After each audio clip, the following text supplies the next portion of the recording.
గోడు చిక్కుడుకాయలు కూర చేసేదానికి ప్రాసెస్ చూద్దాము. ఫస్ట్ గోడు చిక్కుడుకాయలు బాగా కడిగేసి ఇలా పెద్ద పెద్దగా ఉంచి పెట్టుకున్నాం. దీన్ని బాగా వాటర్ కొద్దిగా ఎక్కువ వేసి కొద్దిగా సాల్ట్ వేసి ఉడకపెట్టుకుందాం. దీన్ని కొద్దిగా పసుపు కూడా వేసేస్తాము. ఏమంటే బాగా ఉడికినాక కొంచెం మెత్తగా ఇట్లా కాయ మెత్తగా అయినాక ఈ నీళ్ళు తీసేసేవాళ్ళు. ఈ నీళ్ళు వాడకూడదు అనమాట. ఎందుకంటే అది అప్పుడు మా నాన్నమ్మ చెప్పేది ఏమనంటే ఈ నీళ్ళతో పాటు కర్రీ చేస్తే దాంట్లో పిత్తం ఎక్కువగా ఉంటుంది అని చెప్పేది అనమాట. సో వాటర్ వేసేస్తాం కదా. సో దీన్ని ఇలా ఒక 10 minutes ఉడకనిద్దాం. కొంచెం మెత్తగా ఉడకనిస్తాము. లోపల శనగగింజలు, దీనికి శనగగింజలు కూడా రెడీ చేసుకున్నాను, నానబెట్టి పెట్టుకున్నాను. దాన్ని కూడా ఉడకబెట్టి పెట్టుకుందాం. ఆ తర్వాత ప్రాసెస్ అంటే గోడు చిక్కుడుకాయ కూరకి శనగగింజలు ఇలా నానబెట్టుకున్నాను. పచ్చివి అయితే పచ్చి వేసుకోవచ్చు, బట్ పచ్చివి లేదు, ఎండివి. ఒక 4 hours ముందు ఇలా నానబెట్టుకున్నాను. ఇది కారపులుసు అనమాట, గోడు చిక్కుడుకాయ కారపులుసు అనమాట. మీకు కావాలంటే మీరు తినేదాన్ని బట్టి వేసుకోండి. కొద్దిగా సాల్ట్ వేసి నేను 1-2 విజిల్ వేసి ఉడకపెట్టేస్తాను. కొద్దిగా వాటర్ పోసి దీన్ని కూడా ఇలా ఉడకపెట్టి పెట్టుకుంటాం అనమాట. ఇదైతే కొంచెం లేట్ అవుతుందో ఉడకడానికి, అందుకే దీన్ని కుక్కర్లో పెట్టాను. సో విజిల్ పెట్టుకుంటాము, ఒక 2-3 విజిల్స్. కారపులుసుకి ఆయిల్ వేసేసాను, కొద్దిగా ఆవాలు వేసేసాను. మెంతులు ఒక చిన్న కొద్దిగా వేసుకున్నాం. చిక్కుడుకాయ కూడా ఉడకపెట్టి పెట్టుకున్నా. నిమ్మకాయ సైజు అంతా చింతపండు ఇలా నానబెట్టి పెట్టుకున్నాను అనమాట. ఇది కారపులుసు అనమాట.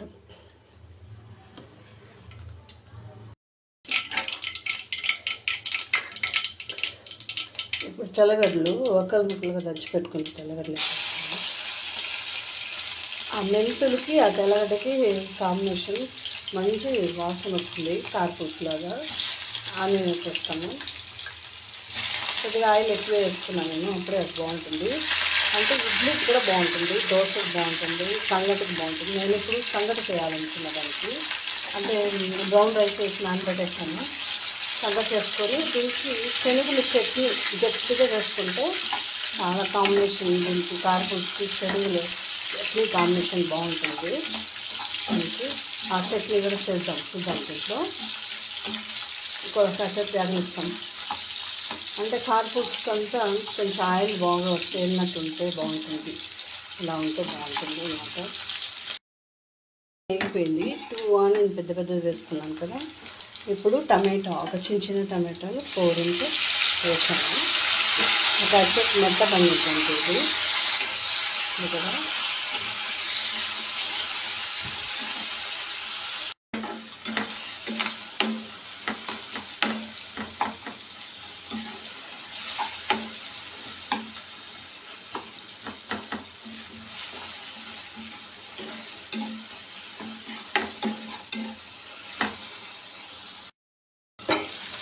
టమాటా వేగింది కదా, ఆయిల్ ఇట్లా వచ్చేస్తుంది పైకి.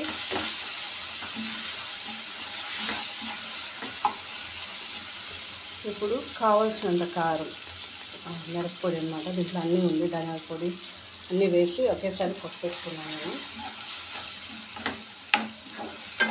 మీరు చూసి మీరు వేసుకోండి, మీకు ఎలా వేసుకుంటారో, మీరు కారం ఏమేమి వేసుకుంటారో వేసుకోండి. బట్ నేను ఏమి వేయను. ఇది ఉడికిపోయింది కదా, బాగా ఇలా పిండేసి దీన్ని ఇలా తీసి పెట్టుకున్నాను.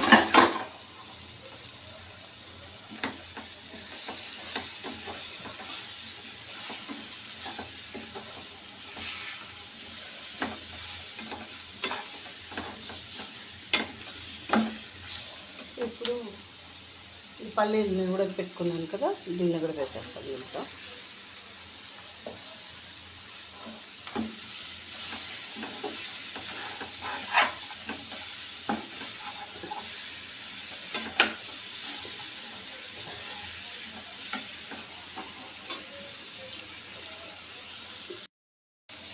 ఇప్పుడు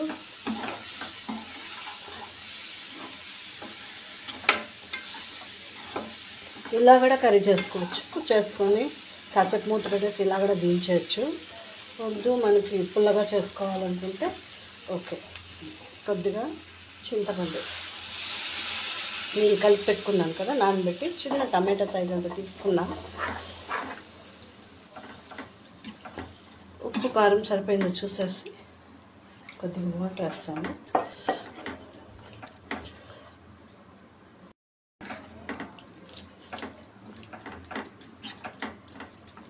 టేస్ట్ చూసుకొని వేసుకుందాము. దీనికి కొద్దిగా కారం సరిపోలేదు, కొద్దిగా వేసుకుంటాం. ఒక 5 minutes ఉడకనిస్తాం. చూసారా,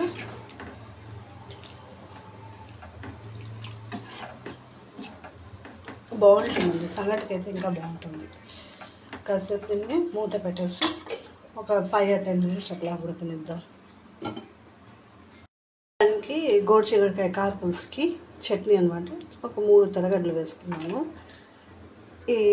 ఈ కప్పుకి తీసుకుంటున్నాను. 2 members సరిపోతుంది. అది దీన్ని పుట్నాల పప్పు కూడా అంటారు, శనగలు కూడా అంటాం కదా. దీన్ని తీసుకున్నాం. ఏమి లేదు, తెల్లగడ్డ, తెల్లగడ్డ, కాస్త సాల్ట్ సరిపోయింది. సాల్ట్ వేసి వాటర్ వేసి మిక్సీకి వేసుకుంటాం. కొంచెం గట్టిగా చట్నీ అంటే చిగుడికాయ పక్కన పెట్టుకొని గోడు చిగుడికాయ కారపులుసు పక్కన పెట్టుకొని తింటే చాలా టేస్ట్గా ఉంటుంది. ఒకసారి మీరు కూడా ట్రై చేయండి.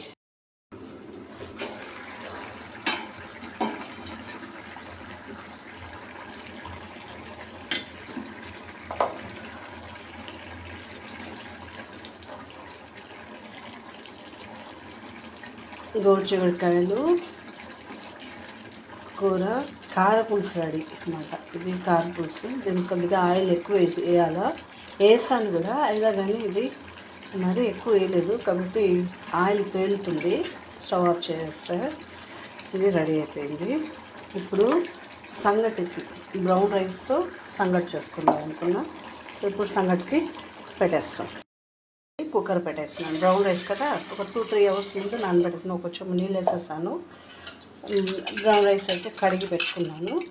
ఇది కొద్దిగా ఎక్కువే చేస్తున్నాను. మార్నింగ్లో సంగటి సద్ది కూడా తాగొచ్చు. కర్డ్ వేసుకొని మార్నింగ్లో చల్లగా ఉంటుంది, కడుపుకి కూల్గా ఉంటుంది. వేడి చేస్తే కూడా చలవ చేస్తుంది కాబట్టి కొద్దిగా ఎక్కువే చేస్తున్నాను. 1.5 గ్లాసు రైస్కి 1.5 చెంబు, ఈ చెంబుతో నీళ్ళు వేస్తున్నాను. 1.5 ఎక్స్ట్రా అయితే కూడా నీళ్ళు తీసేయచ్చు. వేసేసి ఇప్పుడు ఒక 4-5 విజిల్ రావాలి, మెత్తగా ఉడకనిద్దాం. ఇది రైస్ ఇలా మెత్త ఉడికిపోయింది కదా. ఇప్పుడు రాగి పిండి వేసేస్తాము. 1 కప్పు రాగి పిండి, ఇంకా 2 కప్పు వేసుకుంటాం రాగి పిండి. ఇంకో కప్పు కూడా వేసేస్తాము. కాసేపు మూత పెట్టేసి మెల్లిగా సిమ్లో ఒక 5 minutes ఉడకనిస్తాం. ఎందుకంటే రాగి పిండి కొంచెం ఉడకాలి కదా.